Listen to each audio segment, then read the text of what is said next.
welcome to the podcast pre-show. Hello. We are here doing an impromptu Potterverse as we were able to fit it in today. So we're excited for you to be catching this, whether it's on live or on the replay. Do us a favor and drop a hashtag mischief managed in the comments after you've hit that share button below. You can, of course, share it to your story, share it with a friend, share it into fellow Harry Potter groups. Sharing is caring. That's the best way to do it, man. It really is. That is the number one proven way to help grow a podcast. There are a bunch of nerds out there that'll tell you, "Oh, drop a review or, click on this or whatever." Nope.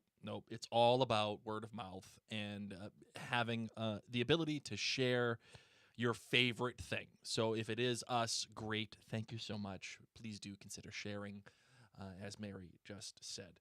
And today, Marvin, Yes. it's Christmas a little early. It's Christmas or It's a little Christmas late. a little early. Sure, whatevs, or late. We're excited for I'm a it. glass We're half, here half for the Christmas. I'm a glass half full kind of guy. Okay. I'm looking for an early Christmas. I like that. I like that.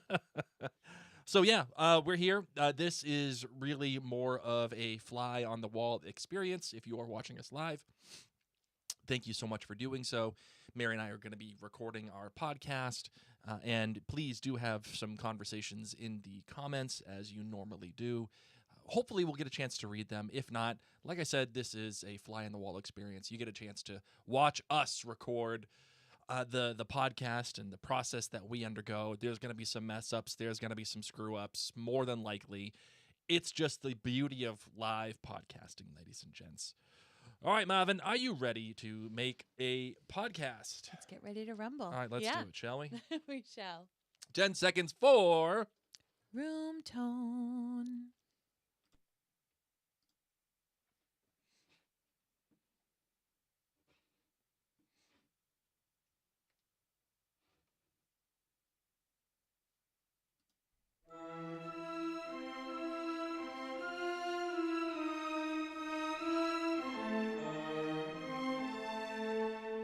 From Providence, Rhode Island, in the Minute with Mary studio, welcome to the Potterverse. It's a podcast dedicated to the book and film universe of Harry Potter. So grab your favorite wands and time turners. Let's step into the night and pursue that flighty temptress adventure.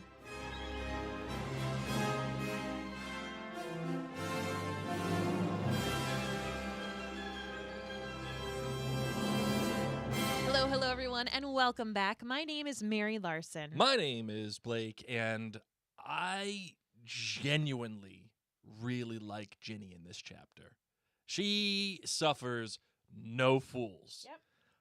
And I love that. The fact that she's able to call Harry out the way that she does and just makes no qualms about it, even though she's younger. All this stuff's happening around her, and she's still like, yeah... Let's calm down here a little bit, Harry. Why don't we stop making it about you, okay? I really like that. Book Ginny. Book Ginny is something. Kicks movie Ginny's bootay. Oh yeah, Right? It's just a known fact. Why do you?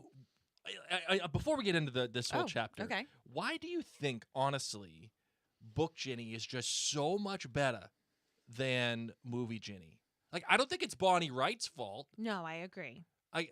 And I know some people, kind of use her as a scapegoat. I don't see it. But I would love to know your thoughts, Mary. I think it comes down to the director. They were able to get a lot of great emotions out of young actors. Mm-hmm. And they just felt that Ginny's story needed to be different. And who she was, in my opinion, always the little sister. Instead of, in this book, she's a 14-year-old young lady who is finding herself Sure. snogging left and right. Right?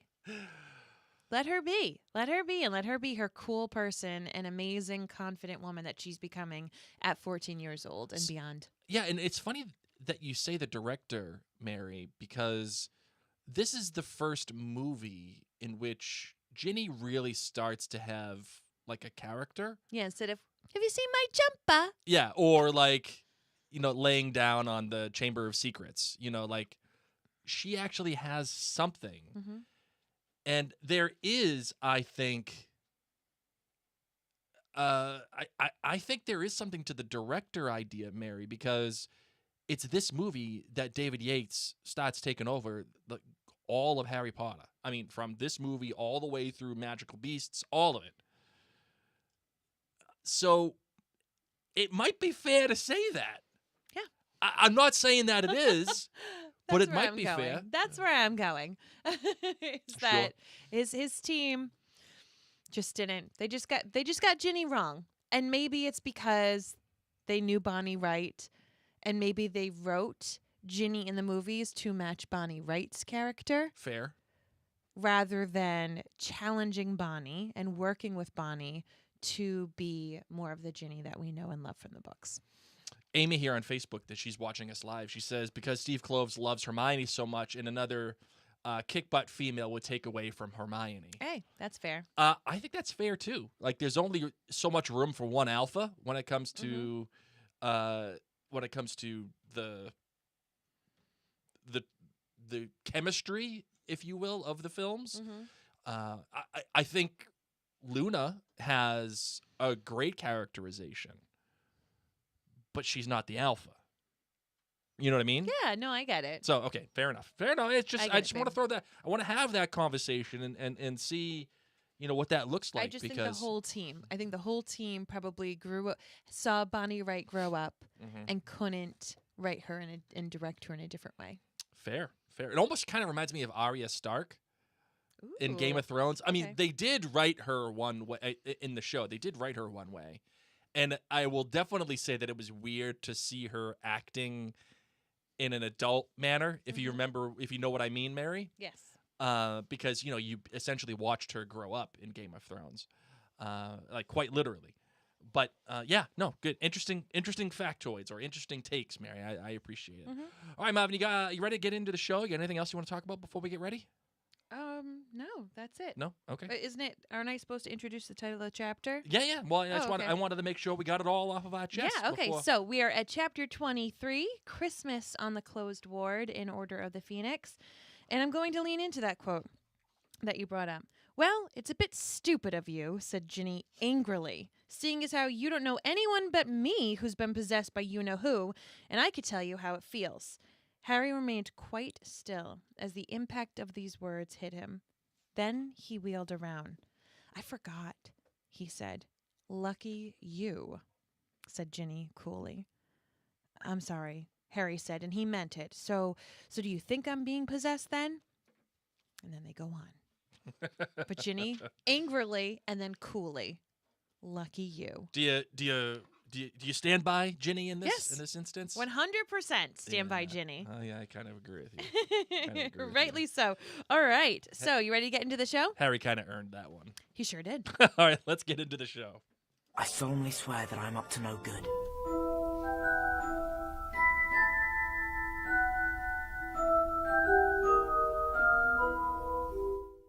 So in this chapter, a little mini recap if you haven't read this chapter recently. This is the chapter. Can I say chapter one more time? Why not? How many more? Let's do it. How many more times can you say This chapter? is the chapter in which Harry Woe is Me Potter is upset, trying to figure things out, trying to avoid everybody. Maybe Woe I'm is the problem. me, It's Potter. me. Hi. I'm the problem. It's me. I must be the weapon because it's all about me. That's Harry in this chapter, okay? Then when he figures out it's not just you, there's a whole wide world out there. Thank you, Ginny. He goes and has Christmas at Grimmauld Place, and then they go to St. Mungo's and have Christmas on the Closed Ward. They bump into your boy, Gilderoy Lockhart, Free of as charge. well as Neville Longbottom, his grandmother. I should have and worn my meets Lockhart shirt his today. mom. Yeah, it's all good. Oh, that was not a I actually smart think choice. I think Mars is in retrograde though, so Mars is bright tonight might be working. Sure, why not? I feel like Mars has been in retrograde for like. I don't know, but people Like were a saying decade. it's the day that we're recording this. People were saying, "Oh, there's a lot of stuff going on." So there you go, Blake. All right, fair enough. That is the recap, Mary. Yeah. And so, I where do you think want to just start? going chronological order, as this happens immediately after the kids rip the ears Yes. You know? Oh, Harry was possessed. Right. So here he is. He hears this. Everyone's jaw drops and he is upset, runs upstairs, and he feels dirty, contaminated, as though he were carrying some deadly germ, unworthy to sit on the underground train back from the hospital with the innocent, clean people whose minds and bodies were free from the taint of Voldemort.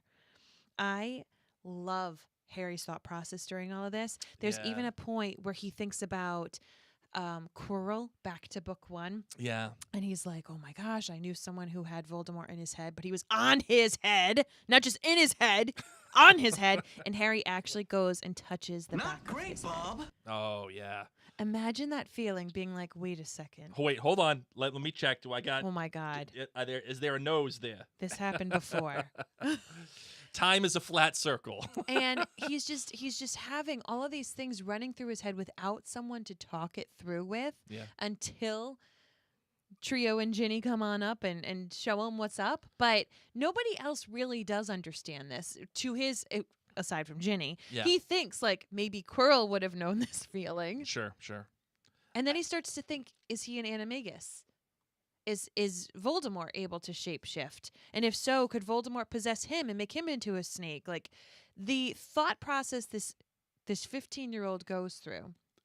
It's wild. Mm-hmm. The questioning of even your own existence, the truths upon which you have based your entire life, the very core tenets of your being are being called into question. And again, Mary, it kind of leans into that conversation of where does Harry begin and where does Voldemort end, or vice versa.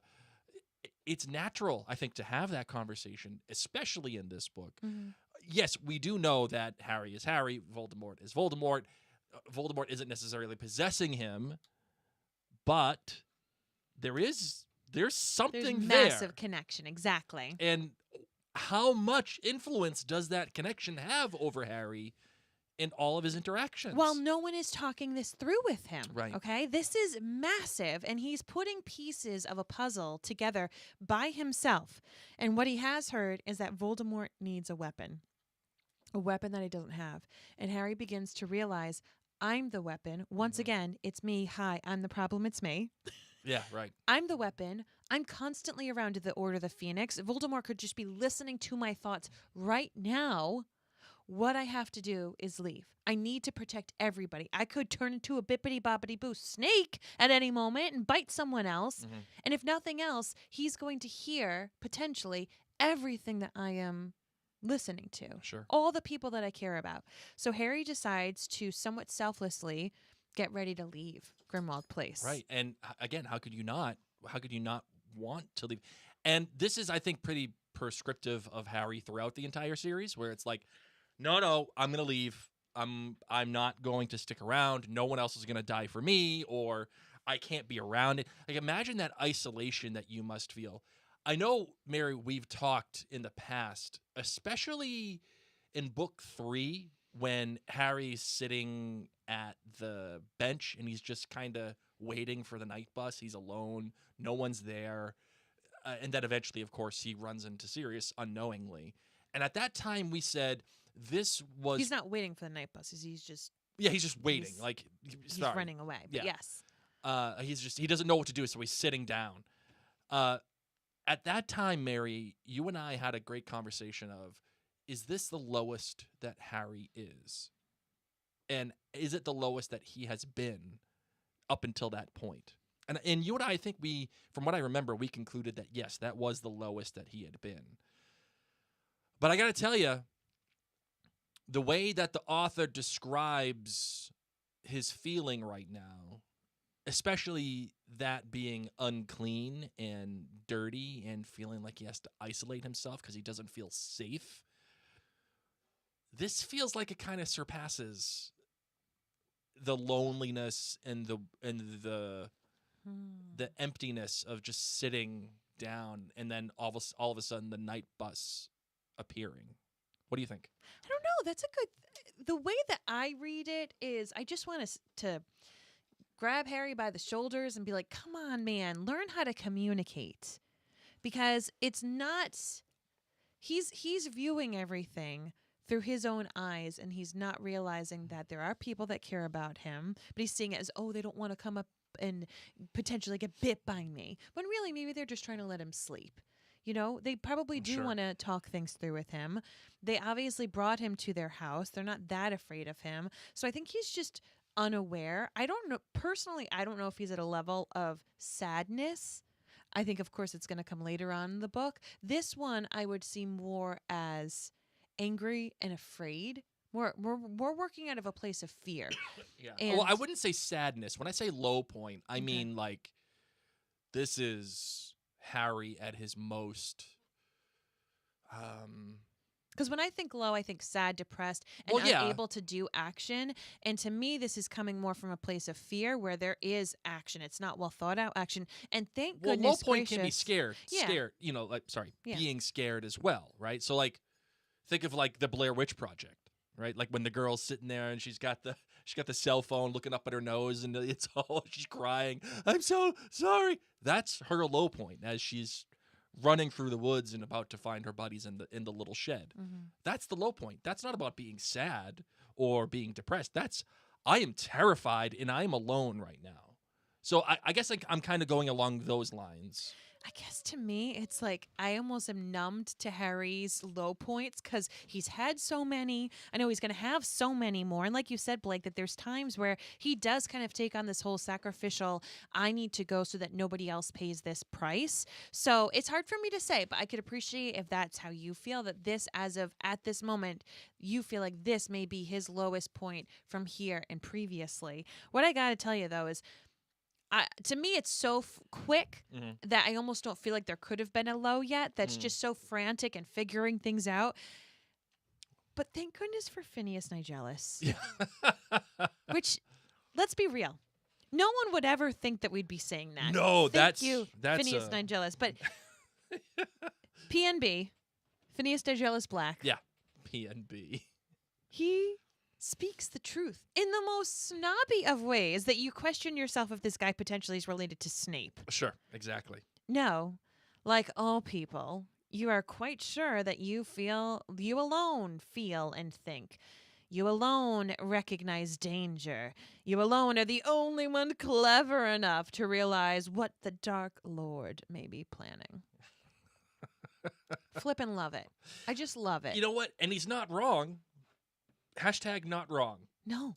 You know, and it's great. Again, Harry gets put back in his place here a little bit, and gets made fun of it just a tad. Oh, the dig that he does about Gryffindor. I thought to belong in Gryffindor house, you were supposed to be brave. It looks to me as though you would have been better off in my own house. We Slytherins are brave, yes, but not stupid. For instance, given the choice, we will always choose to save our own necks. I read that and I was like, Blake Larson. There he is. Yep. There he is. Makes me wanna shout. Oh yeah, baby. Phineas Nigellus. Yeah, we're brave, but we ain't stupid. Yeah. There he is, Phineas, being like, look at this little Potter. Yeah. He's going to save his neck. Oh, he yeah, should you're the chosen have been one. in Slytherin. Yeah. Right. Look at him being slippery. I love Oh, Phineas was man. like pumped for a moment. Yep. Everyone talks about you being Gryffindor. But I know. And Harry says, no, I'm not. I'm saving everybody. And that's when Phineas goes, oh, this is no cowardly flight. You are being noble.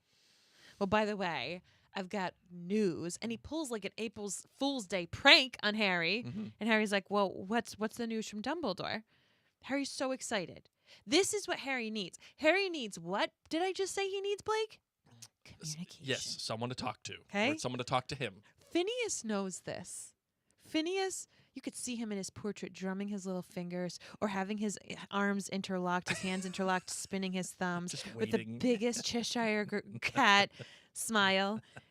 What's the message? Stay where you are. I haven't moved, said Harry, his hands still open on the doorknob. So what's the message? I have just given it to you, dolt, said Phineas Nigellus smoothly. Dumbledore says, stay where you are. Why? Said Harry eagerly, dropping the end of his trunk. Why does he want me to stay? What else did he say? Nothing whatsoever. Might as well just say Mary instead of Harry. Yeah. Nothing. Just stay where you are. I haven't moved. What are you talking about, Blake? Yep. And then he's like, this is why I hate teaching. I actually hate young people. Oh, You're man. convinced that you're right about everything. Has it not occurred to you, my poor, puffed up popinjay, that there might be an excellent reason why the headmaster of Hogwarts is not confining every tiny detail? Like, reading this book the first several times, I did not love Phineas. You can't. He's a jerk. He's actually the headmaster in Hogwarts Legacy. Yes. He's a jerk in the Snape-ish of ways. Reading it now, as someone who has taught middle school students, friends who are in that age, you might know this because of yourself or peers, and those of you who've had children, or those of you who have been around. It's a very interesting age. So Harry's still kind of in that cusp of that age where developmentally they are selfish in a way that they can't kind of see past themselves. The world the way that their brain is constructed at that age, the world kind of does revolve around them. And it takes work and effort and communication and learning to be able to see things through other people's perspectives, to be able to have that moment to stand back. Because when you're little, you're seeing it through your parents' eyes or the teacher's eyes. Like, okay, they're right. And then when you get a bit older, hopefully, later high school years, adult years, hopefully you're able to take a step back and say, okay, these are my opinions. These are my feelings. Yep. This is everybody else.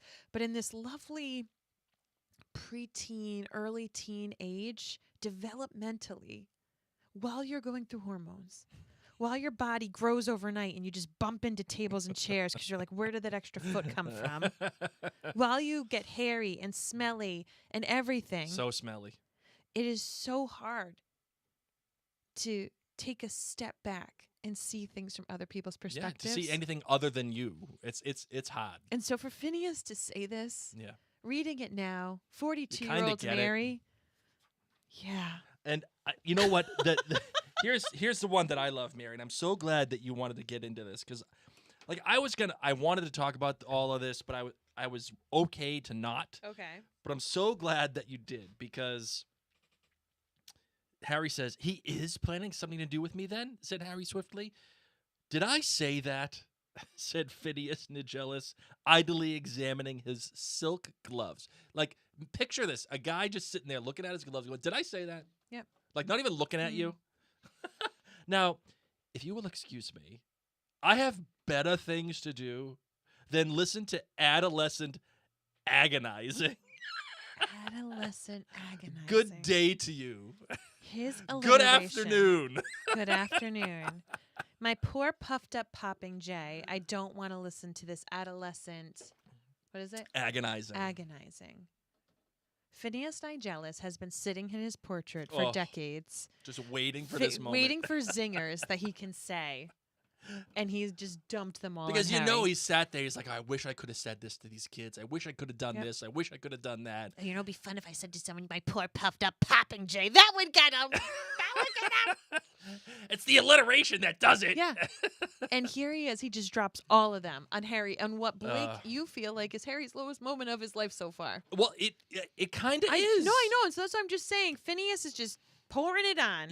And the great thing too, Mary, is we have, I think, talked extensively about how this is a kid's book, but also at the same time, it is more than just a kid's book.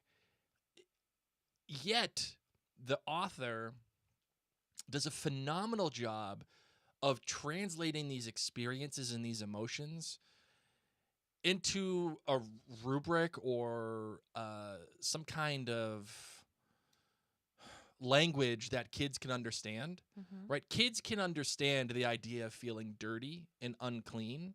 Now, they may not know the context, especially in the way that we adults have an understanding of what she means.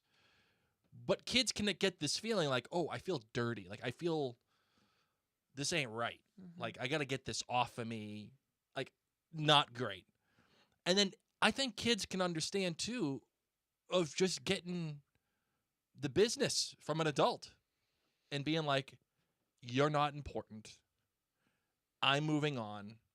I got way better things to deal with. Those are very raw, emotional experiences that work, I think, on multiple levels for the intended audience as they're reading it. You even yourself said it, Mary. When you were younger, you didn't get it and you hated the guy. But as you get older, you're like, wait, you know what? I kind of get it now. Not That's that I why would this works. say it to No, anyone. but you kind of get it. Yes. I don't think you would use the alliteration though. Poor puffed up Popping Jay. I might. That's lovely. Poor puffed up Poppin' Jay. Yeah. But luckily though, Harry does have Ginny to put him in his place and to get his mind right. Well, first it's Christmas decorating, okay? And I know that Harry's not excited as much. He's thinking he should have sometimes been back at Privet Drive. But he has never seen Sirius so happy. Sirius is singing Christmas carols. They're decorating. It's just magical, of course. And he does ignore everybody. But I'm just saying, if you have to be stuck in a grumpy mood, it's not bad at Christmas time. Could be worse. Well, and Mary, there's something here that's also true. And I really like this entry here. Harry, said Ron's voice from far, far away.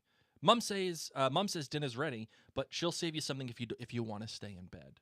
Harry opened his eyes, but Ron had already left the room. He doesn't want to be on his own with me, Harry thought.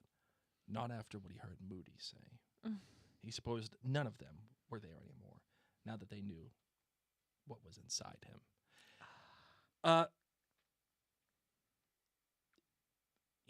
Mary, I think we've all been at this place, and I know that I have, where your brain tells you something, and you have convinced yourself that is the absolute truth. Because Ron could have honestly been thinking Harry was asleep. Sure. And said it just quietly enough.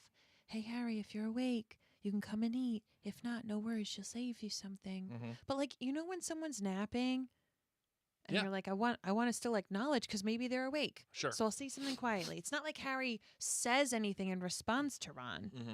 So from a Ron person, that would be me. I'd be like, yeah, he's really crabby. Yeah. I'm just going to whisper it.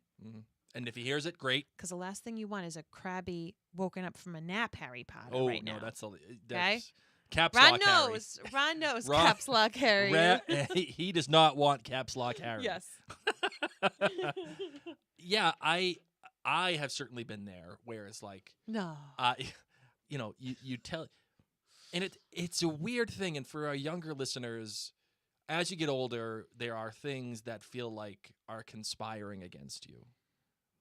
Not once or twice or every other day, every single day. It feels like there are things. Blake still struggles with this. Yeah. I love how you're younger listeners. There are people who struggle with this their whole life. No, but I mean for those who maybe are feeling it but don't know how to categorize it or what to make of it.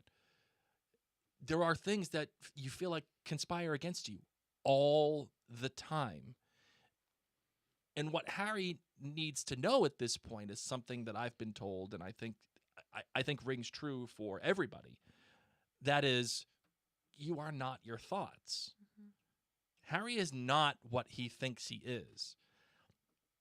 The problem is, you're right, Mary. Number one, he's not communicating it, but he's also scared to communicate it, and perhaps he's scared of himself so much that he doesn't even want to communicate it. Is that fair? Yes. Yeah, I think so. Yeah. You can. I remember there was a time when I was in college. I was at the cafeteria, and my best friend, who has been my best friend since the first day of college, I would live and die for this man, and vice versa. I remember I was at the cafeteria, and I was eating, and I saw my best friend walk in with some other people. And normally you would think, oh, hey, buddy, what's going on? Come on over here. Yeah, I got some seats. But I didn't do that at all. I was like, oh, maybe he thinks I'm not his best. And like we were juniors by this point. Oh, maybe he thinks I'm not his best friend, or maybe he doesn't think of me that way. Yeah, I mean, otherwise, why would he be here without telling me? I don't want to interrupt him. Like, I don't want to like be that guy and then make him feel uncomfortable. So I'm just gonna sit here alone, and I'm gonna pretend that I didn't see him. Like that occurred. Like not only did that occur to me, that actually happened. So trust me, if you do feel like this, for the most part, you're probably wrong. You're probably wrong. And I even told my best friend the next day, and he's like, "Are you stupid? What are you doing? Like, why would you think that, number one? And why didn't you just come over and say hi? Like that's ridiculous."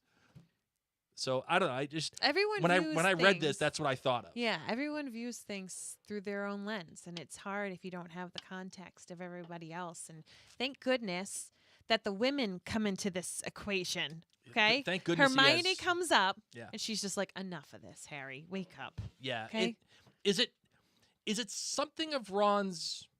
I don't want to say fault, but is it his duty to kind of be like, "Hey, let's sit down and talk here because you're clearly going through some things, and I get it, but what are we doing?" Is that more Ron's duty or is that more Hermione's duty?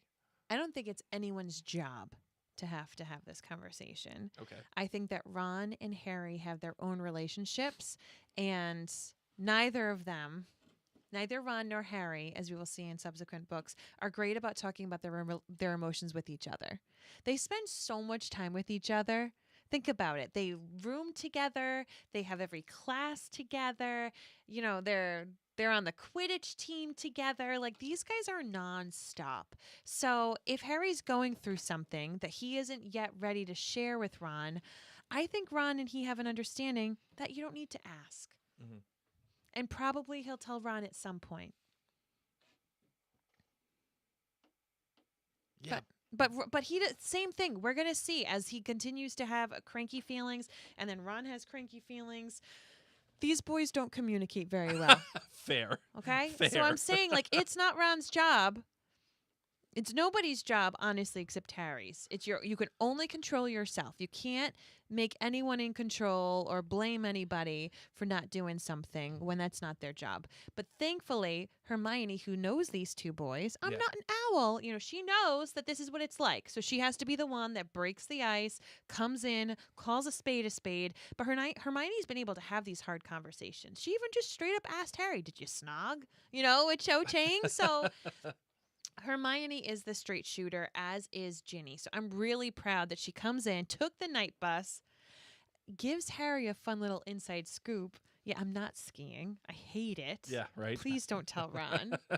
Don't give him the satisfaction. No. But I actually told my parents that anyone serious about their studies is going back to school, and they bought it. Think about that. Her parents believe that people are going to take Christmas break to go back to school and study when they're 15. Oh my god. Yeah, sure. They want to go back and study, Ma. In the meantime, they're sitting back there drinking beers. Oh my gosh. I would be so sad if my child was gone as of know. September 1st, finally comes home for Christmas break. I booked an expensive ski trip, At a chalet. probably new outfits, got reservations at dining rooms, all this stuff. I just want to hear all the stuff. Because remember, her parents are muggles. Right, yeah. So they're probably like, "Hermione, when we're not skiing, you're telling us everything. Everything. Tell us more about flobber worms and blast-ended screws. And what do you mean your teacher is half giant?" Like she oh my gosh. No, literally draw it out for me. Yes. How does that work? How? I need a to scale diagram. Preferably a diorama. And she left. That's probably what happened. Hey, look at the time. Gotta go. Mr. and Mrs. Granger probably were like, "Half giant? How does that work?" And Hermione was like, "Yeah, I gotta go study." Awkward. Oh, you know what, Mary? Before we continue, we should probably talk about our partners that help make this podcast possible, shall we? We shall. All right, let's do it.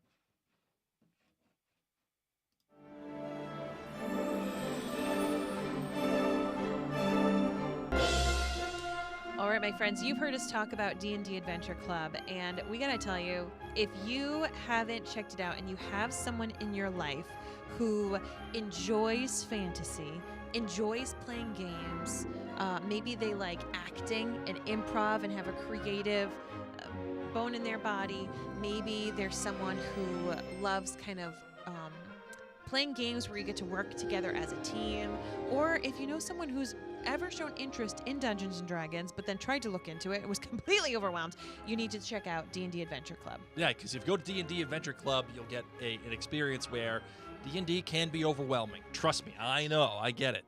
But these people make it easy for you and your child, or you and your friends. If you're just getting into it, you want to go to D&D Adventure Club and use the checkout code MARY20, MARY20. We'll have the links and the checkout code here in the show notes as you're listening to this bad boy or as you're watching. So that is that D&D Adventure Club. All right, Marvin, we get a chance to go visit Arthur. Yes. At St. We Mungo's. take the night bus. Yeah, sure, fine. But really, what it comes down to... Sorry, go ahead. Is this when they take the night bus, or is this when they take the big car? Because it's Christmas. Hold on. I'm like, there's multiple... I've been listening to so many things that... so many chapters. Well, now you got me questioning my sanity. Sorry. Well, it's Christmas. First we get presents. And Percy sent his His present thing back. Oh, my I'm pretty sure we goodness have a giant car for gracious. Christmas. Yes, but you know they what? take a car. They take a car because it was too big and the underground All doesn't right, run on Christmas hold on, Day. though, Mary. I have a question. What? Proper protocol on this bad boy. On Christmas presents? On Christmas presents. If you are that disgusted with your family. Percy. Yeah, if you are Percy level disgusted. Is it appropriate and is it fair? Is it right to send the presents back? Because I got an answer, but I want to hear yours. Right, because here's the scoop, Poops. His dad almost died. He's in the hospital. He doesn't send a note back. He doesn't check in on Arthur. Molly sends him his Christmas jumper, to which he sends back no note. No note! You could have died! Do I think that this is right? The answer is no. Percy is an excellent person to show us how, even though you think you're right, you may not always be. However, big So far, however. big however. Okay, here's he kind the of scoop. is right so far. Here's the scoop. Kind of is right. How Percy feels about this situation is that strong. So wherever you are in the world right now, there are a lot of hot issues, whether it's the upcoming United States presidential election that's going to be coming up, whether it is the situation going on in Gaza, whether it is Russia and Ukraine, like whether it's like there's The election. That's what I just said. Oh, you did? Yeah. Oh, the first thing I no. Oh, no, I got it. Where is it? Can't even find it. I can't even, maybe. Yeah, I can't find it in quotes. Here it is. How to tell when the hosts aren't There listening. are real life situations that are so polarizing that if you feel strongly one way and you are adamant about it and you are vocal about it, and then you have family members who are the same, who are involved, who are like leading the charge, okay? Like have the lawn signs, have the T-shirts, go to the rallies, like are sometimes even up on the podium introducing people. Okay, they have that. That is the level of the Weasleys. It's not just like, yeah, we're supporters. No. No. They're like running for VP. Okay? That's part of their identity now. That's So that's a thing. if you can think of how you feel on one of these polarizing topics and picture your family being the complete opposite but super strong about it, that's where Percy is. And I feel really bad for him because obviously we know he's on the wrong side. And this is heartbreaking because we love Molly Weasley. And we know the time that she puts into these little gifts. And we know Arthur just almost died. So we feel very badly. But if we didn't know all these details and we just knew that they were fighting about, say, politics, for example, I could see this happening. I could see it. Yeah. I'm not saying it's right, but I could see it. It's pretty much happened to you, Mary. Really? Yeah. I sent something back? Oh, no. Oh, no, not something back. I do not send gifts back. No, I love gifts. So. Yeah, I'm kind of I meant like one person's on one side of the argument and you're on the other side of the argument. Oh, that's been my whole life. Yeah, and you have no problem. That's been my whole life. That's been my whole life. Yes. But as far as the gifting goes, Mary, yeah, I'm gonna be pissed at you, and I'm not gonna say nothing. But I ain't sending the gift back. In fact, what I'm gonna do something worse. I'm gonna put it right in the trash. Yeah, put it in the trash. Burn it. Give it to a house elf. I don't know. Yeah. Do something with it, but don't mail it back. That's so mean to your mom. Worse, is that worse than putting it in the trash? Sending it back? No, because she doesn't. No, sending it back note. is worse. Sending it back is worse than putting it in the trash. Oh, man. Yeah. Percy. It shows you what he's thinking. And again, that's a great way. However, here's the big however. You ready? Big however. Huge. We don't know what Molly put on this sweater, because that's what jumper means, a sweater. Sure. What if it was like, I'm Team Dumbledore? Then he's kind of okay. Yeah. Then it's okay. So we don't know. I mean, we do know because Molly wanted to do that. But he doesn't even check on his dad. Like, come on, man. Man. You're going to have to see him. Think about that, too. Like, Arthur's going to have to go back to work at the ministry where Percy works. Yes. All right. We should probably move through this chapter a little bit quicker, only because I do want. We need to go do through the Ginny listener thing, feedback. which we got. Yep. All right. Then we get to the closed ward. Yep. We get the stitches. Oh man, that's not great, Bob. But you know what? I gotta say this. Just because the first time was in the night bus. That's where we are. I just gotta say this because he's probably my top 3 characters. Blimey, said Ron, staring at the man. Oh my goodness, said Hermione, and suddenly sounding breathless. Professor Lockhart? Their ex-defense against the dark arts teacher pushed open the doors and moved towards them, wearing a long lilac dressing gown. Of course he would. By the way, Hugh Grant was the original casting for Professor Lockhart. And if you want to know what Hugh Grant would have been like as Professor Lockhart, watch the movie, oddly enough, Dungeons & Dragons. Yes. He is perfection. And I totally understand why he was originally cast as Lockhart. Yet at the same time, Kenneth Branagh is just a miracle among miracles. Truly. as Lockhart. He goes, "Well, hello there," he said. "I'd expect you'd like my autograph. Would you?" "Hasn't changed much, has he?" Harry muttered to Ginny, who grinned. How are you, Professor?" said Ron, sounding slightly guilty. It had been Ron's malfunctioning wand that had damaged Professor Lockhart's memory so badly that he had landed in St. Mungo's in the first place. Though, as Lockhart had been attempting to permanently wipe Harry and Ron's memories at the time, Harry's sympathy was limited. Yeah. "I'm very well indeed, thank you," said Lockhart. You're dying. Pulling a rather battered peacock feather quill from his pocket. "Now, how many autographs would you like?" "I could do joined up writing one, you know." Are you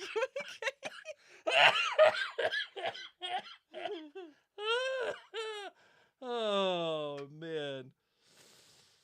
Oh, and I love how they talk about, "Oh, you were a teacher. Oh, teach, did I?" And then the smile reappeared on his face so suddenly it was rather alarming. Taught you everything taught you everything you know, I expect, did I?" "Well, how about those autographs then? Shall we say around a dozen? You can give them all to your little friends, and then nobody will be left out."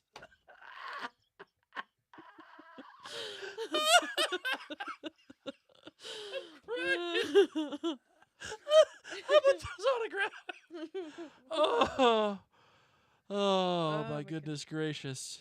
So they get, because of Lockhart, the healer thinks that Lockhart they are actually there to see him on Christmas. So she lets them into the Janus Thickney ward. Yeah. And that, of course, is where we find Neville, his grandmother, Neville's mom and dad, and Ron and Hermione and Ginny learn the truth about Neville and the understanding, of course, that Bellatrix Lestrange, the woman who Kreacher has a shrine to, is responsible for it. A little note about Kreacher.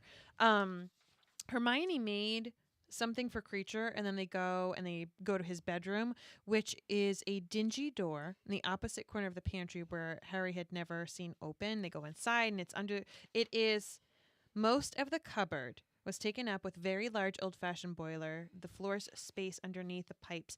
Kreacher had made himself something that looked like a nest of ragged rags and smelly old blankets, and then he had a picture of Bellatrix Lestrange and like a little shrine to her and everything. Full bodyguard. This time it hit me because I was reading it. It's like this little cupboard. And I was like, oh my gosh, he's in a little cupboard. Just like Harry was in a little cupboard. Yeah. And then they don't find Kreacher. And Sirius is like, it's fine. He's probably just like hiding somewhere. Yeah. He can't run away. And that's when Hermione says, Harry says they can leave the house if they really want to. Dobby did. He left the Malfoys to give me a warning 2 years ago. He had to punish himself afterwards, but he still managed it. Mm-hmm. Sirius looked slightly disconcerted for a moment. And then he says, I'll look for him later. Right. And this is such an important little breadcrumb. Mm-hmm. About Kreacher being able to go against wishes and keeping that fresh in our mind. Granted, it's not for 2 books later, but we need to know this, that house elves are capable of doing this. And by the way, this is the second time in about 2 or 3 chapters that this has happened. Mm-hmm. Because if you remember, when Harry shows up at 12 Grimmauld Place, Sirius calls, later on, he calls for Kreacher, and Kreacher wasn't there. He never answered. Yeah. Remember when we were saying red flags should be going off right now, but they're not? Mm-hmm. That is foreshadowing for what's to come, which is pretty great. I know you want to get to the listener feedback, but I need to bring back to your favorite person. So Yeah, we're in the ward. We get to meet Neville's parents. His mom gives him that sweet little bubblegum wrapper that he puts in his pocket. Oh my and his grand says he has enough to wallpaper his room. Sweet little thing. And this is where Hermione realizes that Bellatrix did this. And here's the last 2 sentences of this chapter, Blake, just for you. There was a long silence, broken by Lockhart's angry voice. Look, I didn't learn joined-up writing for nothing, you know. Listen, the author is great at many a thing. But in this chapter, you're seeing it up front in your face. In a chapter like this that is surrounded by tension and building up the way that it is of the foreshadowing and having Harry question his very existence, and then ending it with finally learning, like to the extent that it is, what happened to Neville's parents, the entire trio learning of what it is. And then his mother handing him this gum wrapper, which, by the way, makes me wonder how much she knows Neville is Neville, who he is, and how much she's trying to communicate with him. Yeah, in the inside of her. Yeah. Being able to balance all of that with some levity is the key to writing, right? Because you have to have a buildup of tension and a release. The only movie that I know of that just kept building and building and building and building with no release was the movie Dunkirk that Christopher Nolan made. I didn't see it. Which we should watch it. It just kept building and building and building, and it was just like, and that was the point of the film, right? Because never mind, it was the evacuation of Dunkirk, World War II, the whole thing. Okay. That was the point. But in most works like this, you need a release. Give you a breather. Yeah, you need to have that break a little. And Lockhart, in all of his glory, is the perfect example of that. Mm-hmm. So that's that. Awesome sauce. All right, you ready for? Oh, we got to do different perspective. Oh, okay. You ready for a different perspective? Sure. All right, here we go. Let's do it. Holy cricket! You're Harry Potter. I'm Hermione Granger, and You are? I'm the healer. Oh, hi. Hi, Merry Christmas. Happy Christmas to happy, you. Happy Harry Potter Christmas. Yes. Merry Christmas. Wow. Yes. Hi. It's very good to see you. I think know. you got your hands full. You got werewolves. You got Lockhart. Oh, he's such a dear. Oh, He isn't is he? such Bless a his dear. heart. Bless his sweetheart. You know, we're working so much on him and Mr. Bode. Mr. Bode even got a present today. Oh. I gotta tell you, a lot of people like to take Christmas off, but as someone who has such a jolly spirit, I did all the decorating. Oh, you did? All the orbs. Oh, I love the all the little beautiful silver trees. snowflakes. Yeah, that was me. Oh, my goodness. That was me. In case you can't You're tell, like I'm wearing. Buddy. Yeah, yeah. No wonder why you're wearing that nice little light green outfit. Thank you. Yeah. And so just to see the spirit of merriment Uh-huh. come to these people, it just fills my heart. And the best of all, Gilderoy Lockhart, who's now been here for 3 years. God 3 knows. How did years. that happen? He is so sweet, Yeah. so tender, never had one visitor. Never one. You would think that after all the things that he's done. And then today, in come 4 wonderful teenagers who are just so kind. Mhm. I'm pretty sure one was Harry Potter. Oh, my goodness. I gotta say, he was like a little tired, looked like Yeah. he hasn't got much sleep. Sure. But I'm pretty sure I saw A little a scar. moody. Yeah, which, I've heard. Teenager. Exactly. But yeah, they came in. I've Oh. never seen Gilderoy Lockhart like light up so much. And then Bode had his little plant and he started to murmur things. So I gotta tell you, the Christmas spirit works miracles. You know what I've heard? Mm. I've heard Potter was his student at one time. Yeah. He maybe. must have been so proud Oh of my that. gosh, honestly. How sweet is that little boy? Oh, he's the sweetest. Going to visit his old teacher. and scene. All right, you ready for some emails? I am. What we got here? All right, here we go. Oh, Mail's here. All right, this one comes from Stephanie, Mary. She says, hello, Hi, Mary and Blake. I started listening to your podcast a week before Christmas 2023, and I have now just caught up. I've loved everything about the podcast, from your animals trying to join and your sweet kiddos. Because of you guys, I've been able to look at things from a different perspective. Hey. Now, I'm not so sure Dumbledore is my favorite anymore, as a matter of fact. I do have a question, though, and I can't remember if you answered this or not, but if Harry had the trace on him and can't use underage magic, how do you explain the graveyard in Book 4? Harry used underage magic. If he did, wouldn't the Ministry have known of it?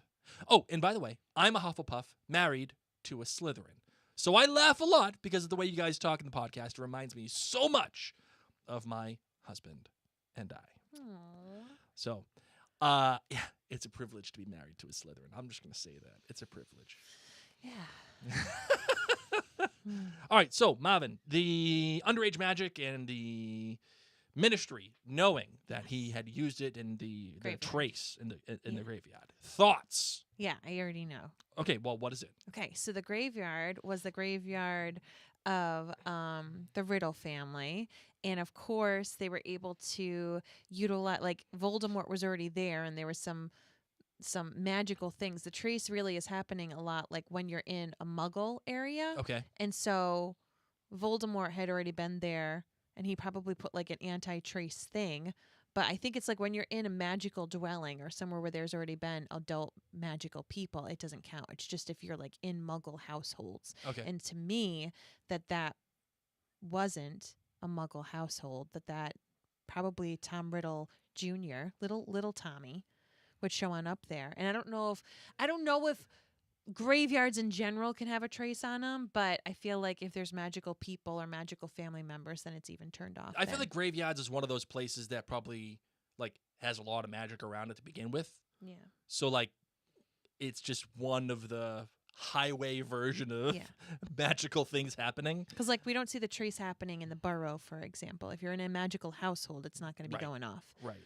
But So, if it's a I mean, what it designated- comes down to is, hashtag magic. Like, there, I'm sure that there is an explanation, and it more than likely revolves around hashtag magic.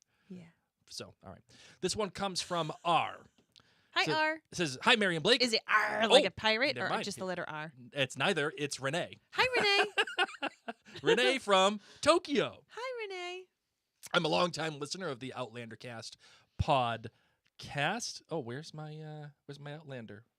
Where's my Outlander button? I don't know, Blake. Oh, you You're see, off. I changed my whole thing here, and I'm having a hard time. It's okay. Never mind. It's fine. Je suis prêt.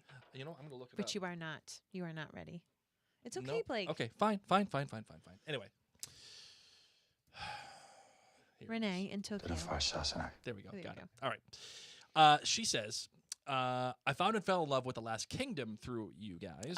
Oh. And finally started reading the Harry Potter series to finally understand these Harry Potter references that sneak into your other shows. Sorry. All these professors I had no idea about which house Uhtred and Alfred would be sorted into. And, well, Hagrid just sounded like a lovely character. He is. Anyway, since last summer, I've plowed through the whole series, caught up with all of your episodes, and discovered that I'm a Ravenpuff, Ooh. married to Dun, dun, dun, dun. a Slytherin. Wow. Again, it's a privilege being Oh my married to a God, oh Slytherin.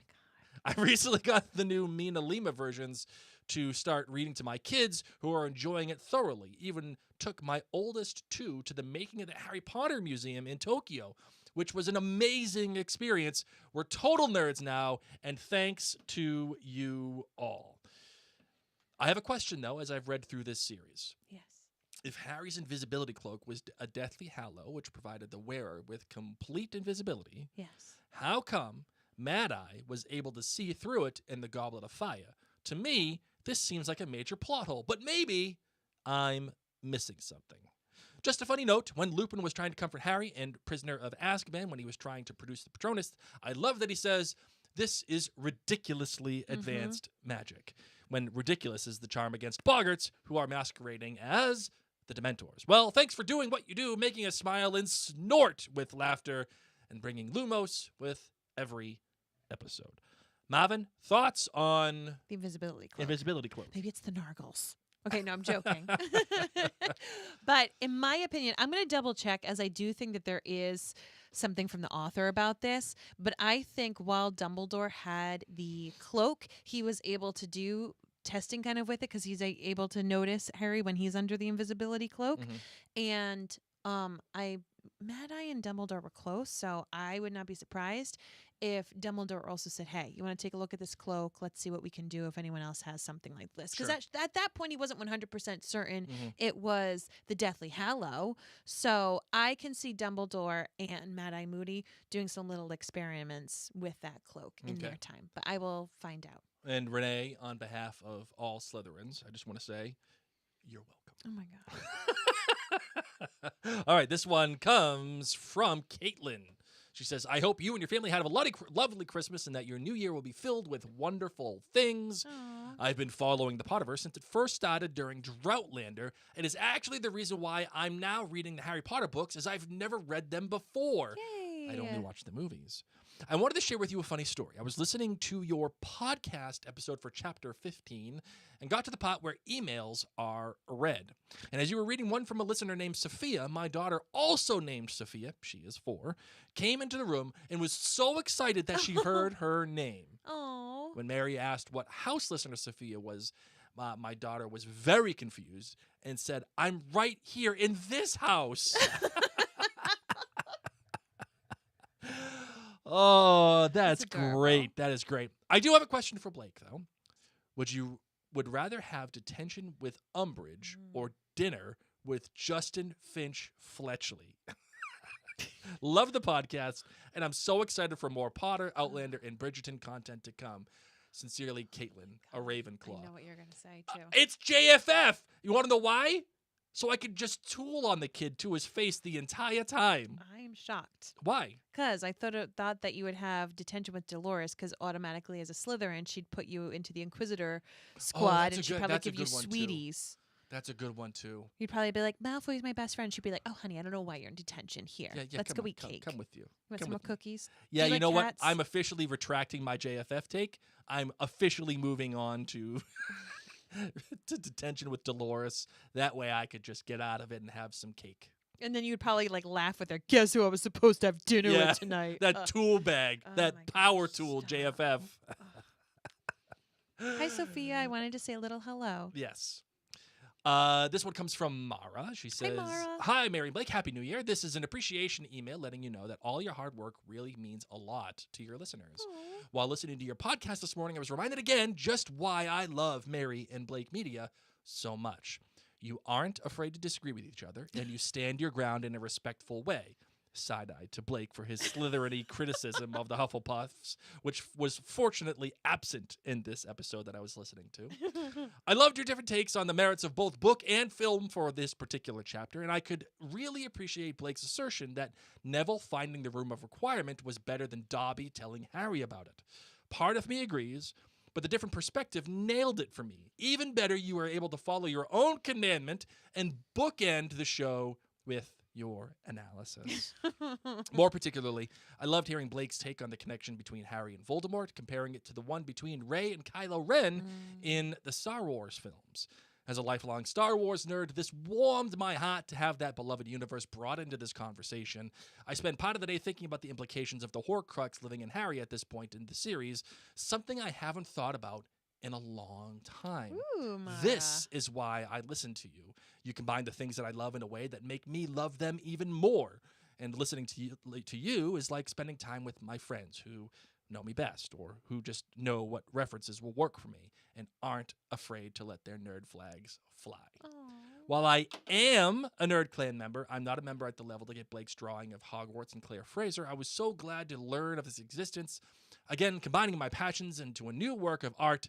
It is another example of how you are my people, and I love you for it. Well, you know what, Mara? You send me your address. Email us, Mary and Blake Email it, Media and at I will make sure gmail.com. I'll get it to you. I'll get that drawing to you since you're Where's amazing. Mara from? New Jersey. Oh my gosh. Everything she said, you would have thought it was our Mara I from know. Massachusetts. She's So- a Star Wars fan, too. Side note for Mary. Yes. Dobby's circulation problem sounds like Raynaud's phenomenon, an autoimmune disorder. Very poor circulation, sir. Might be. If so, wool gloves and socks are a necessity for the poor little house elf, and Hermione is doing him such a favor. I have developed Raynaud's over the years and was experiencing it while I walked and listened to your podcast. Aw. It was perfect timing and made me laugh so hard that I scared the dogs passing me by at that moment. Also, for the past few years, I've been walking an hour early in the a.m., like 6:15 during the week, which is so against my not a morning person nature.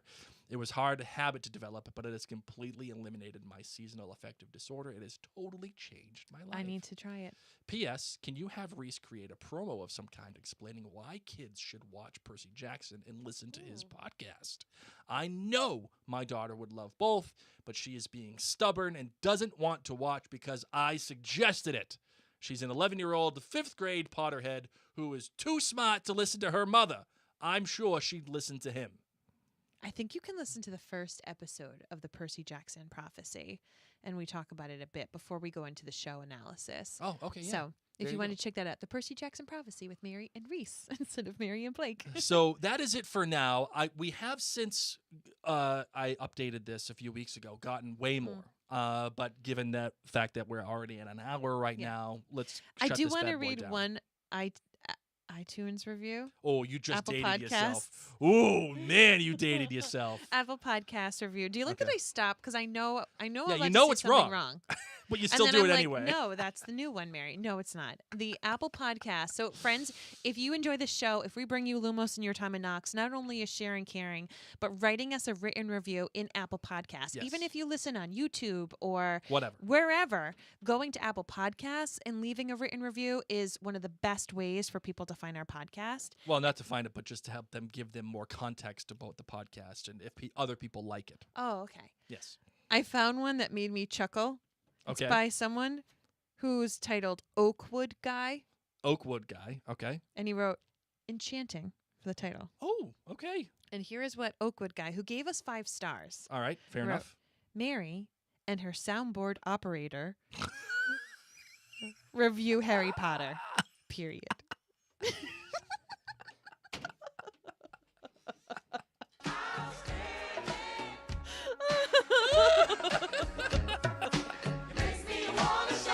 Well, you know what? You know what? From the soundboard operator. Thanks, Oakwood guy. It's all I'm good for. Playing outstanding every once in a while. He's probably a Hufflepuff. He probably And is. he's like, I'm all set. I'm not even going to Guy's dignify your favorite name. character is Justin Finch Fletchley. Oh my gosh, no. There you go, Blake. Oh, man. You know what, Oakwood guy? You're love it. basic. You're basic. No. He's saying you're basic. No, Blake. I'm not basic. You don't even get a name. You're so basic you forgot your name. Just totally forgot the fact that my name's on the Whatevs. billing, What if you else? will. Mine's first. That's true.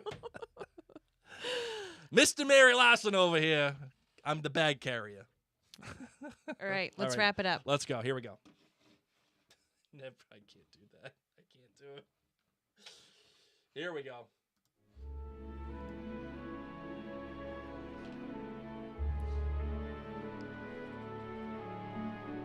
Thank you so much for tuning in to this recent episode of the Potterverse. We appreciate you. If you want to send us an email, you can, maryandblakemedia@gmail.com. If you would like your voice to be on the podcast, you can actually go to maryandblake.com, click the upper right-hand corner where it says Contact Us, and you can actually leave a voicemail. Yep. Super simply.